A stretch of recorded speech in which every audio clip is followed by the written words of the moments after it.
Welcome to the ITSP Magazine Podcast Network. You're tuning into an episode of the Redefining Society podcast, hosted by Ciappelli. Let's face it, the future is now. We live in a hybrid analog-digital society, and we must stop ignoring it or pretending that technology is not affecting us.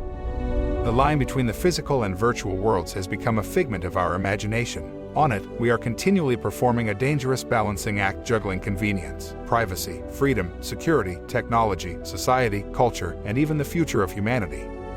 There is no better place than here, and no better time than now, to muse on our relationship with technology and how to redefine what society means in this new age. Black Cloak provides concierge cybersecurity protection to corporate executives and high-net-worth individuals to protect against hacking, reputational loss, financial loss, and the impacts of a corporate data breach. Learn more at blackcloak.io. BugCrowd's award-winning platform combines actionable contextual intelligence with the skill and experience of the world's most elite hackers to help leading organizations identify and fix vulnerabilities, protect customers, and make the digitally connected world a safer place. Learn more at bugcrowd.com. Devo unlocks the full value of machine data for the world's most instrumented enterprises. The Devo Data Analytics Platform addresses the explosion in volume of machine data and the crushing demands of algorithms and automation. Learn more at devo.com.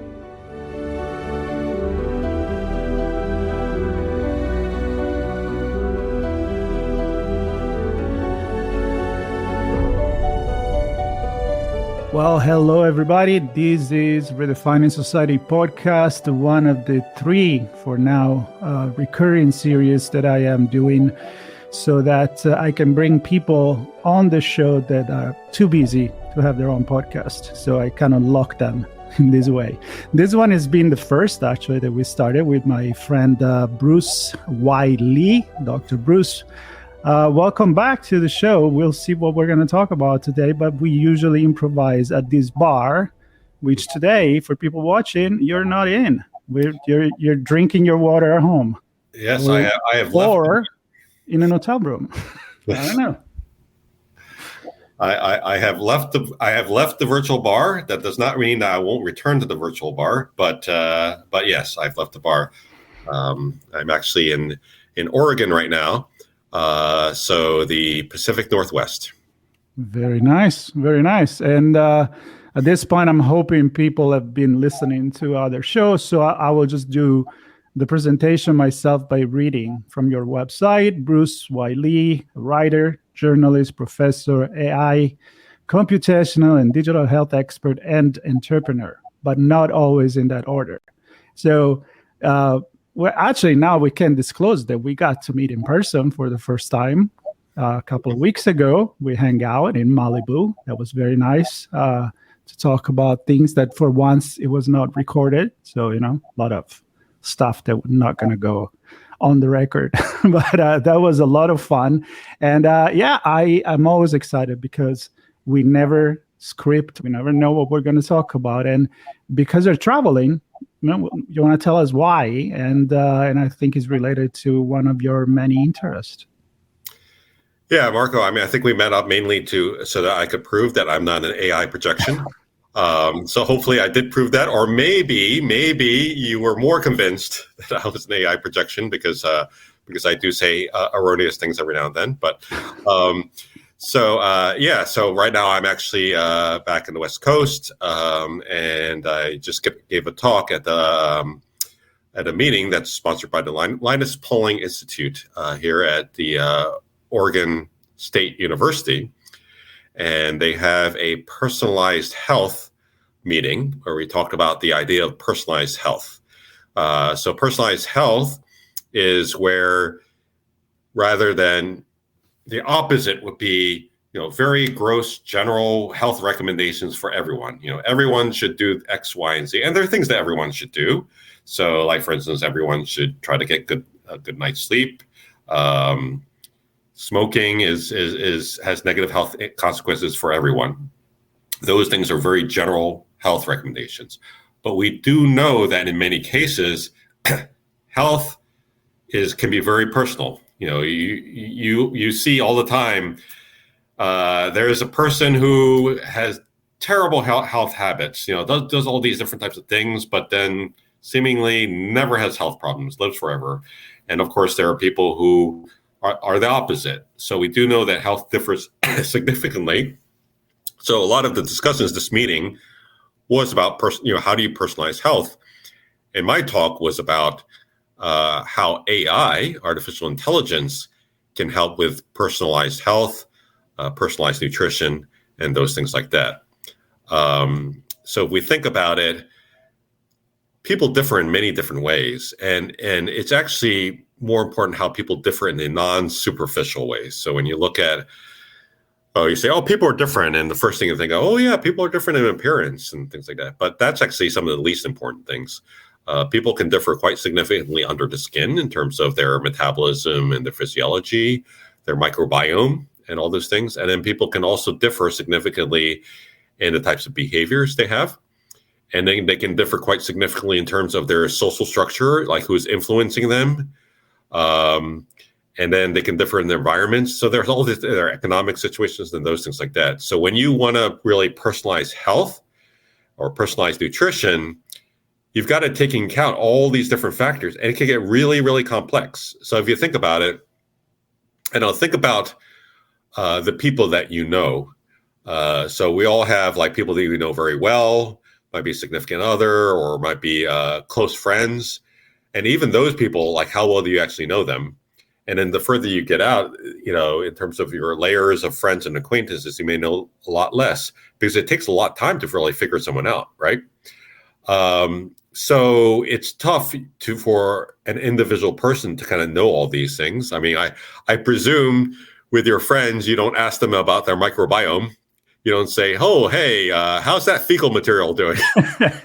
So, there's a lot of things that you don't know about people. So that'd be awkward, but okay. Yeah, that would be awkward.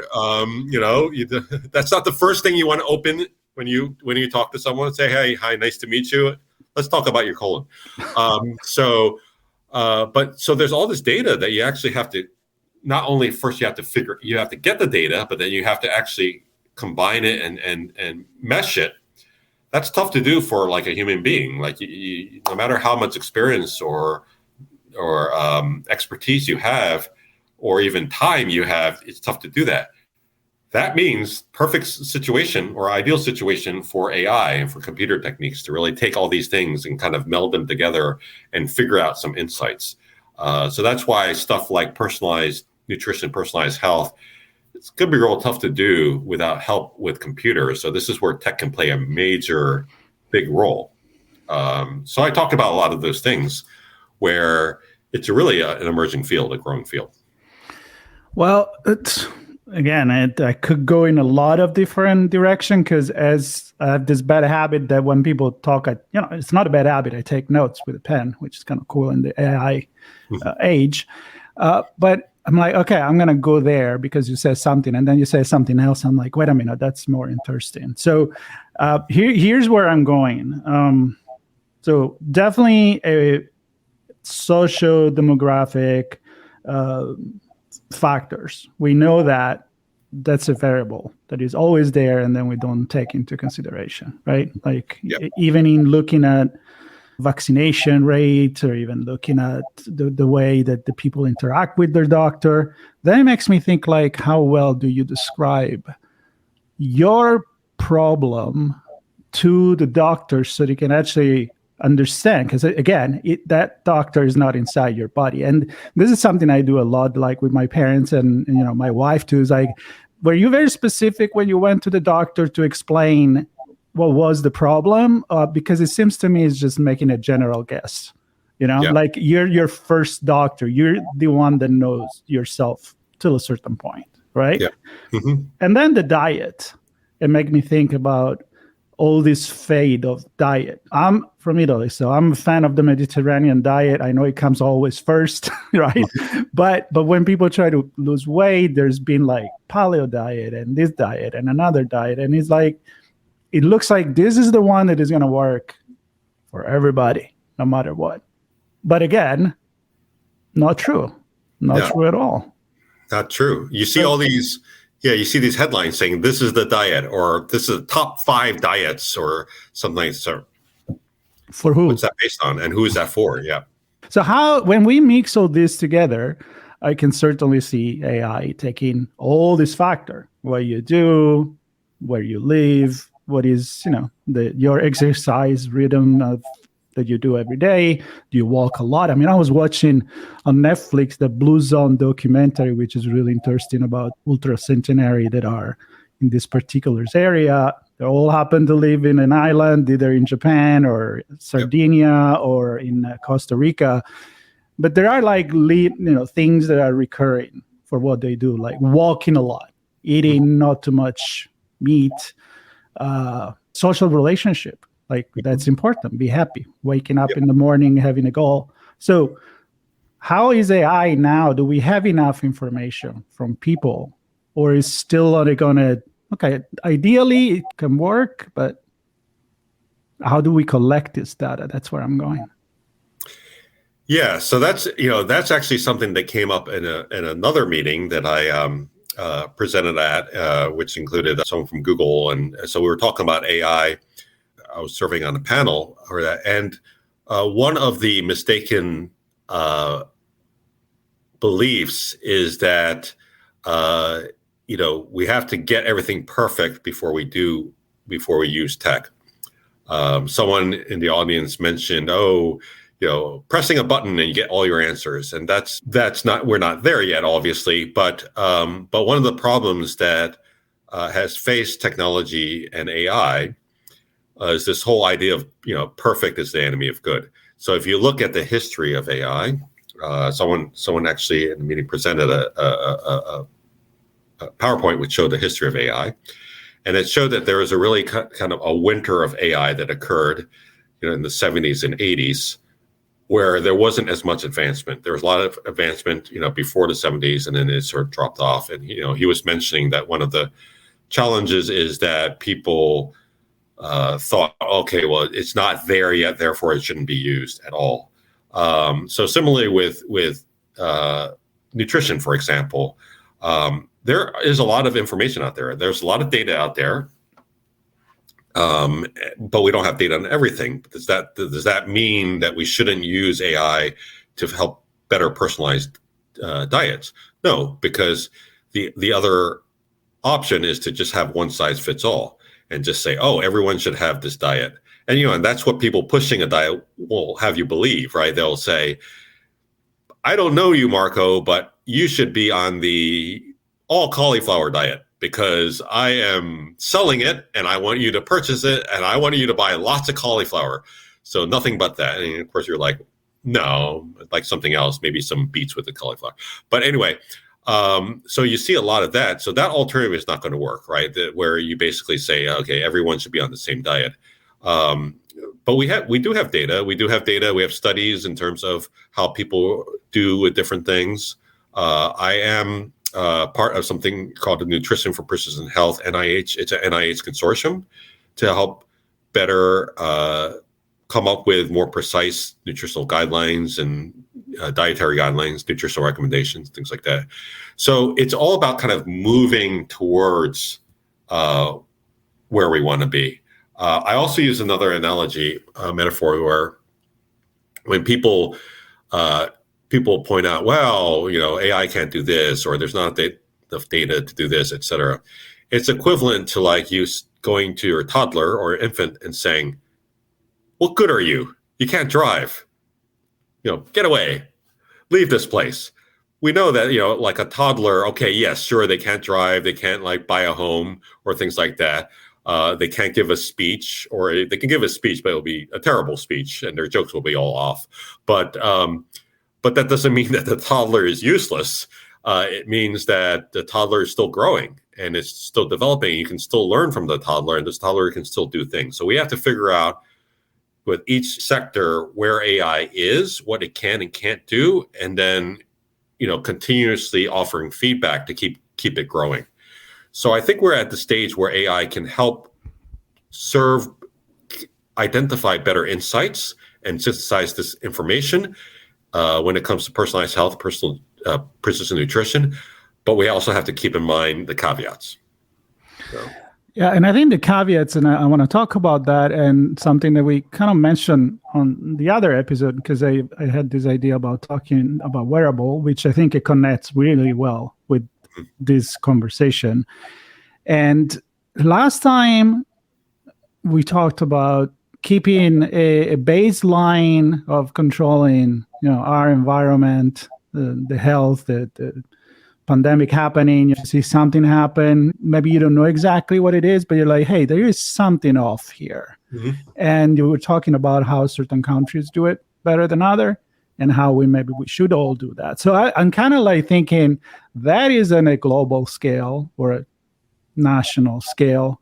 This is on a human body level, yourself, right? What works for you, but how do I know what is my normal, my baseline?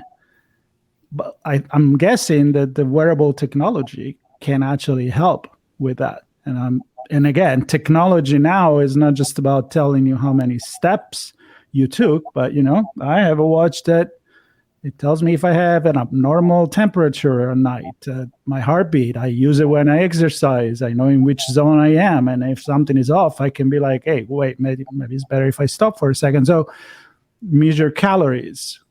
Is it something that we can actually tap into and still be comfortable about giving away our personal information? Because there is a trade-in that's, Yep. It's kind of like I want the AI to do everything for me, very personalized, but I don't want to share my personal thing. It's like having a personal assistant and you're saying, well, figure out my favorite restaurant, but you don't know what my favorite food is, or if I have allergies. Yeah. I mean, the analogy or the metaphor or the analogy is people, right? So, if you want to establish a relationship with a person, and if you want that person to enhance your life or help your life, then you're going to have to tell that person about yourself. You can't be in a situation where you have a significant other and you say, hey, you're supposed to know about me, but I'm not going to tell you about me, right? So yes, so there is certainly that trade-off, and I think that's one of the challenges that is going to be in place going forward, because yes, a lot of things are going to need this information or this data about you. But as with everything, things can be used for the proper purpose, and they can also be misused. So this is where we really have to try to put in data safeguards or limitations or things like that. Not that those will be 100% foolproof, but it's stuff to think about. The other thing is that I think wearables is something that we can discuss later on or in the future. These can play in well with AI, because AI can help identify, and other types of computational approaches can help identify what data is actually needed. What data is needed to really complete the picture. Right now, where we are with wearables and other things like that is, in some cases, it just collects information. Just say, let's just collect all this information. And that's led to big data, right? Big data is when data is collected without a clear purpose. Many of you probably have heard the 3 V's, the 5 V's, the 10 V's, however, definition of big data, right? We're talking about big data is high volume, high velocity, but low value, right? Meaning that there's a lot of useless information there, and the actual useful information you have to kind of bring out. And that's generated by a lot of in part by, because you're measuring through wearables, you're measuring through browsing, all these different types of things. So you get all of this information. So there's the balance, right? If the argument is like, we just have to collect all this data on you, as opposed to this is the data we have to collect because it's important for this reason. That's a balance that's going to have to be figured out. Because there's some data that that's being collected on you, and that's not going to help you, but it's going to help other people market to you or whatever, and all those things like that. So at some point, people may want to figure out, well, what are the data do you really need to collect? And what data are you just collecting for the heck of it? Or what data are you collecting that's not going to benefit me, but is going to benefit your other activities? And I think that's something, those are conversations that haven't really been had enough. Yeah, unless you are in the cybersecurity industry and you had a lot of those conversations, like, Yep. like I did. So there are things in place, the HIPAA for the medical history, healthcare, and they need to follow certain regulation. But I think the real solution is, they were saying for the Web3, where you encrypt the data, you only decrypt it when you need it to share it with someone, and then you just put it back and it belongs to you. Unlike the big data that you were mentioning before, where for a very long time they say, well, let's collect the data. Maybe they're worth a lot of money when we figure out what to do with that. And marketing is definitely one. But what is your position as a doctor, an MD, for people using wearable? Yeah, so I think it really depends on the details. I've seen wearables range from ones that can be very misleading, right? So it's collecting information. It's not very accurate in the information that it's collecting. It's not collecting the right, there's some wearables that are not collecting the right information, but it basically tries to convince the wearer that, this is everything, and this will tell you everything. So you really actually have to look at the wearable itself. Now that can range from those kind of situations to situations where the wearable has a reasonable amount of accuracy. It's collecting information that's scientifically valid, information that scientific studies show that is actually useful. The technology has been validated. So it's almost like saying, are wearables good or bad? It's similar to saying, are clothes good or bad? Right? You naturally would say, what are you talking about? Well, maybe that's not a great example, because it's probably a good idea to wear some kind of clothes when you're out. But you can imagine, there's a whole range of like what clothes look like and how useful they are and how appropriate they are. Or the quality. I mean, quality. Yep. Do they advertise that keep you warm and then they don't? Yeah. Yep. So I would say when you get a wearable, you have to ask yourself, first of all, what data is it collecting and showing? What is the actual scientific use of that data? Is it, because you'll see many times people make these claims and say, oh, you can get everything from body temperature, or you can get everything from heart rate. And that's BS, right? There's not a single measure where you can get everything. So you have to look at the claims, and you have to look at what is the scientific evidence behind those claims. And then in addition to that, you have to look at what studies have been done to prove or evaluate the accuracy of the data that's being collected and presented. So I've seen people freak out where they'll get some kind of reading on their wearable. And of course, there's that disclaimer on the package that says, this is not meant to be a medical instrument or a medical device. And when they say stuff like that, it is not a medical device. And they'll say, oh, you should really actually check with your doctor with everything. And that's true. But many times I see that disclaimer as an umbrella to essentially not have to report on what the actual accuracy of the device is. So everyone needs to be informed consumers. And that's one of the challenges. I don't see as much. So like if you're going to go buy bananas, you will naturally not just say, yeah, just give me any bananas. Yeah, sure. The completely brown ones are fine. So you look at the bananas, you look at, you inspect them, and you say, okay, this is the reason I'm going to buy these. Same thing with the wearables. You got to look at them carefully and figure out how useful it's actually going to be. So I'm not one of those people who looks at wearables and just rolls my eyes and say, no wearables. They can be very helpful. Like any tech, it can be helpful if used appropriately. But the eye roll comes when you look at some of the wearables out there and the claims that go beyond what they actually can actually do. Right. So I envision this world where, like everybody else, I don't like to go to the doctor. Yeah, it's that simple. I don't know. Maybe somebody do like that, but I'm not one of them. And And I'm thinking, like, first of all, you waste a lot of time. You got to drive there. So, a lot of doctor visit. If I can, I'll do it like I'm doing it with you, like on a video call. Mhm. And I'm thinking, like, more and more, I think that we're going to go into you go to the doctor now because you need to do the blood test. You need to be maybe touched. I mean, you have a broken arm. Yeah, go to the ER. Don't do it. Don't do it on a video call, right? But I feel like soon enough we will be able to run certain tests that normally now we do at the lab at home. I mean, I'm envisioning a little machine that pick your finger and get the blood and send the reading to some big cloud, and an AI analyze and gives you the, your blood sugar, your potassium level, your cholesterol, and all of that. I mean, do you think is that far from fetch?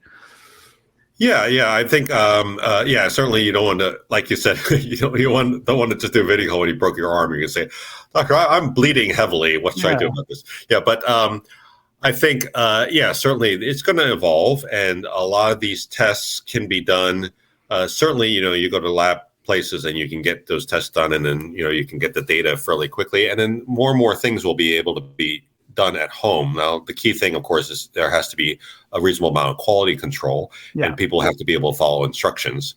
But once those things have been figured out, then yes, I think you're going to move to more and more towards that. Now, there are certain things where at this point, there's only certain things you can get from like a prick, Mm-hmm. No, I brought that as an example, but it could be like measuring your breathing, and I don't know, you put in a helmet, and I mean, I'm like maybe 100 years ahead in my head, but you put in a helmet and he scan your retina, he sees your eyes, and measure your prescription for your eyeglasses and all of that. Yep. I mean, I know a number of people and a number of companies, researchers that have been working on non-invasive tests. So tests that instead of having to draw blood, you can check for things without breaking the skin at all. That's going to be a big deal, because once you do that, because when it comes to drawing blood, you probably don't want people drawing their own blood at this point, right? Sticking the needle in there and all those things like that, you're going to have problems. So, but like once you get tests that are more non-invasive and the risk goes down, you don't need a laboratory so much to check some of those things. Mm-hmm. So the key is if you can get enough quality control, in other words, they have a saying, it's sort of the for lack of a better word, sort of the dumb control, right? So when you have a product, you try to think about what is the silliest thing that someone can do with it, and if that's still okay, then that product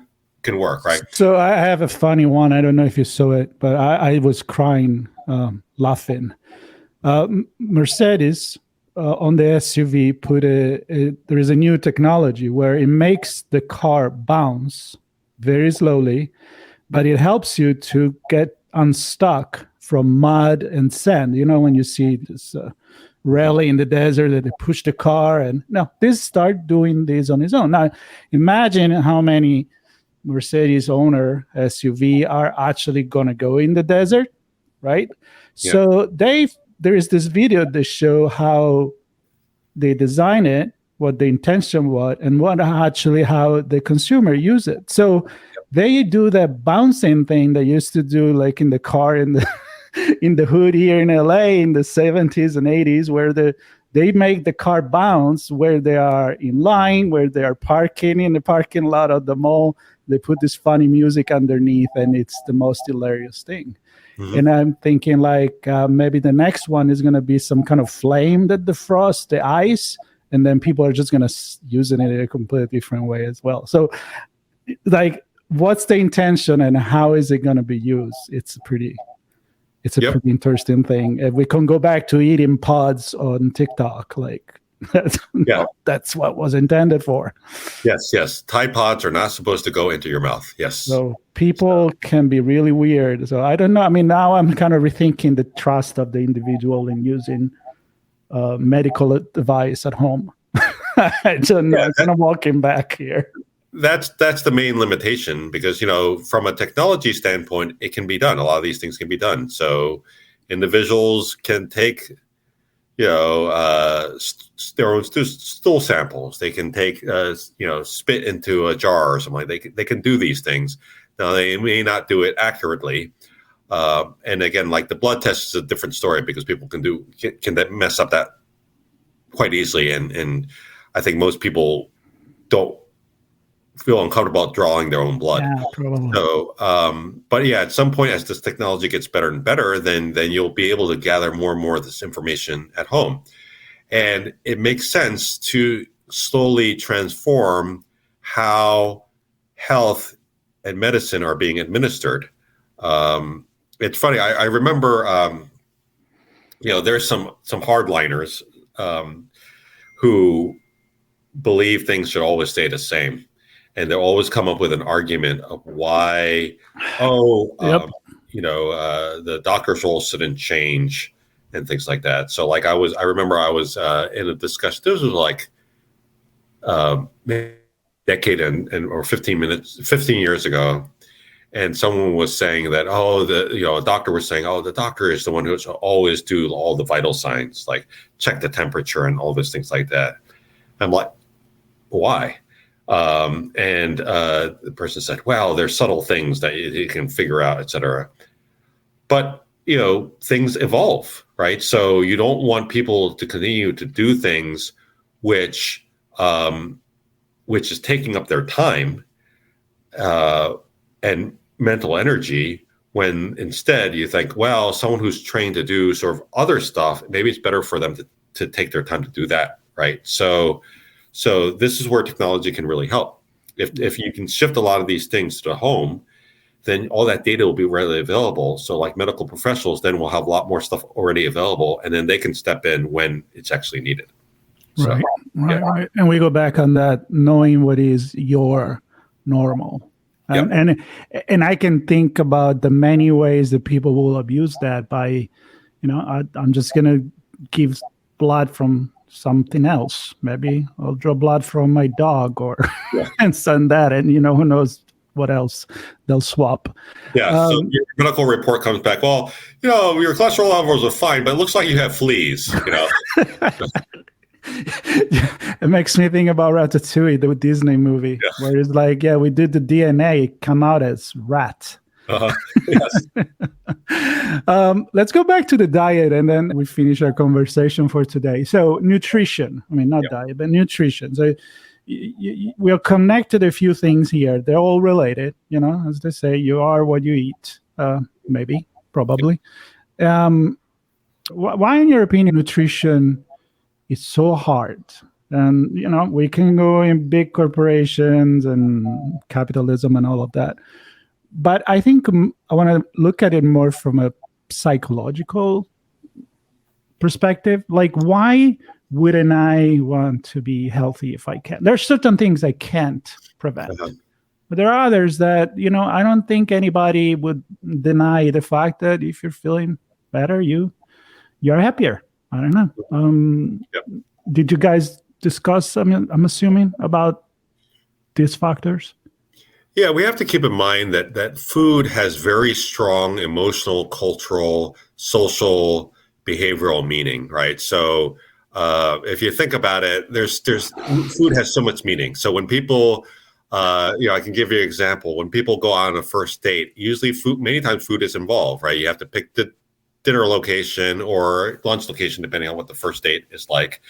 And, people assess that. Both sides will assess based on what you've chosen and what you're eating and all this, like, even though that may not be accurate information, but it has a lot of meaning. And, you grow up with certain types of food.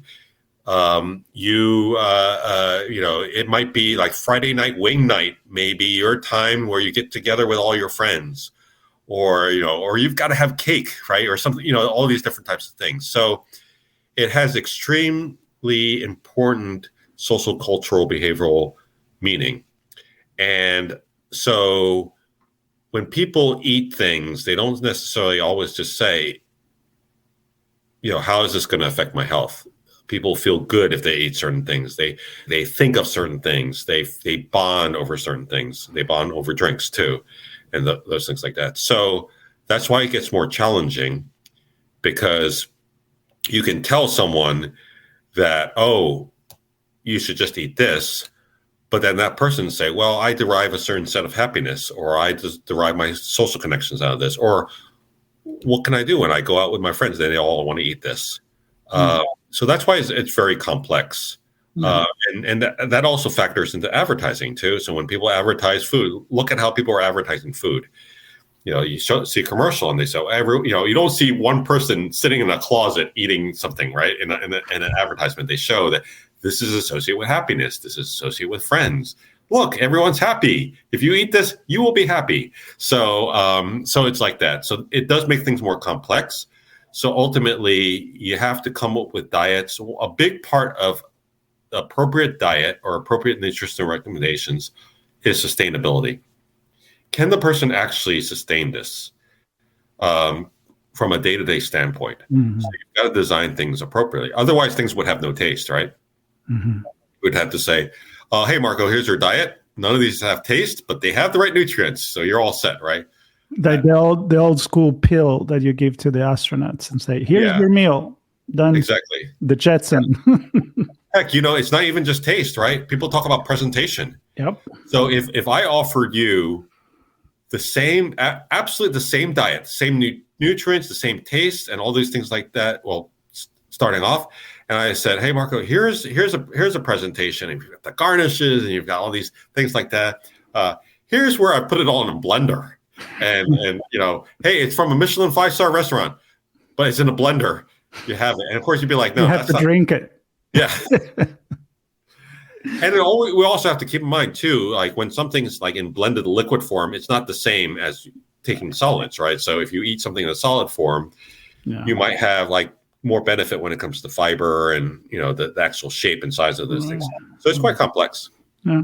I want to end with, which I actually suggest to people to watch this, the Blue Zone. I don't remember the guy that made it, but he's been studying aging and nutrition for a very long time. He's a great journalist. He's entertaining, and he has some great conclusion. And I think you kind of learn about different culture and almost like the way things were. Like, one of the island in Greece is one of the smallest island that for the longest time didn't even have a commercial port. So the influence that they had from tourism and from commercialization of food that is prepackaged and all of that, it's almost non-existent. I mean, they consume literally what the island give them, and it's a dry island. It's in it's a hot, but they make their own wine, which is full of mineral because it comes from a volcanic terrain, and they actually made it inside vase that are made of stone, so they get the mineral from the. I mean, I'm telling you this because it's full of this information, and I think once you look at that, either you want to live 110 or 100 or just a healthier life if you can. I think there's a lot of little pieces and bits to get, and I'm connecting it to how you started. Yeah. Health and nutrition, it's not just about what you eat, but also the way you grow up, your culture, your social interaction, you just said, with other people, and it's complicated. Yep. No, I actually had the opportunity. This was back in 2014 or 2015. I spoke at the same meeting that Dan, who authored the Blue Zone, spoke at. So we had So chat about this. Cool. And so it's all those things you mentioned, but it's also the social fabric too, like these places which where I did like Okinawa and some of these other locations. There's a very strong social fabric where people kind of take care of each other. Yep. And they feel very connected. So feeling like you're connected with something bigger than yourself is really important when it comes to health. Yep. All these external factors actually matter quite significantly. That's why there's not a magical diet. Like the context actually matters. So you can take this magical diet all that you want, but like it's the diet composition may be different, and also like if you're like sitting there in the middle of the woods with no one else around you, it's going to have a different effect versus if you're around people who actually take care of you. Yep, absolutely. Yeah, very complexity. We always end up there, and how people hope that, as you said before, there is, just give me a button.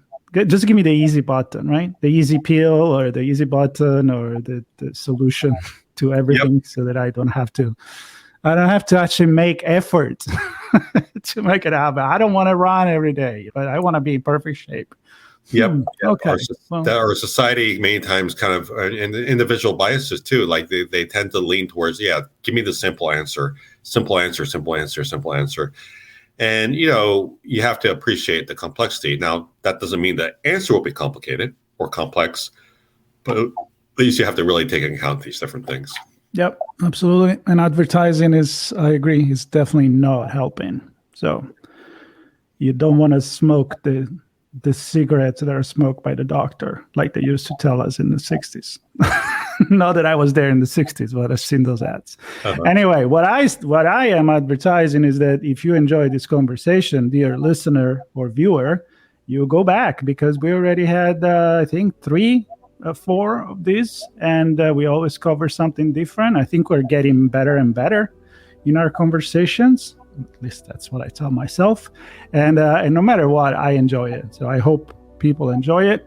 I always have fun chatting, and it makes me think about new episode to do in the future, because there is so much to talk about: healthcare, technology, and humans.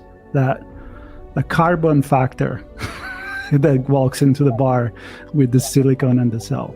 So Bruce, it was great to hang out with you. Thank you so much. Yeah, thank you, Marco. And I think we're like, hopefully like an AI algorithm. Things get better each time. So we're learning. So yeah, once again, greetings from, or I guess salutations from Oregon.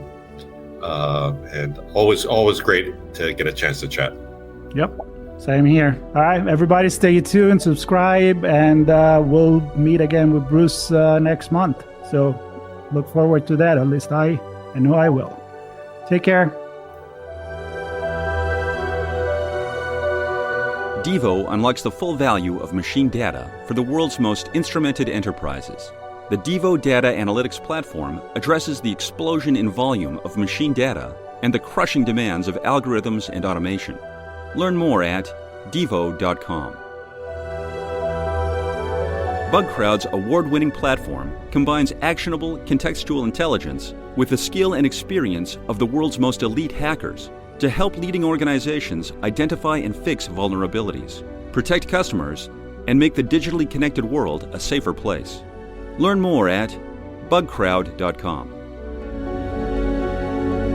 Black Cloak provides concierge cybersecurity protection to corporate executives and high net worth individuals to protect against hacking, reputational loss, financial loss, and the impacts of a corporate data breach. Learn more at blackcloak.io. We hope you enjoyed this episode of Redefining Society, hosted by Marco Ciappelli. If you learned something new and this conversation made you think, then add this show to your favorite podcast player, subscribe to our YouTube channel, and share the ITSP Magazine podcast network with your friends, family, and colleagues. We hope you will come back for more stories and follow us on our journey.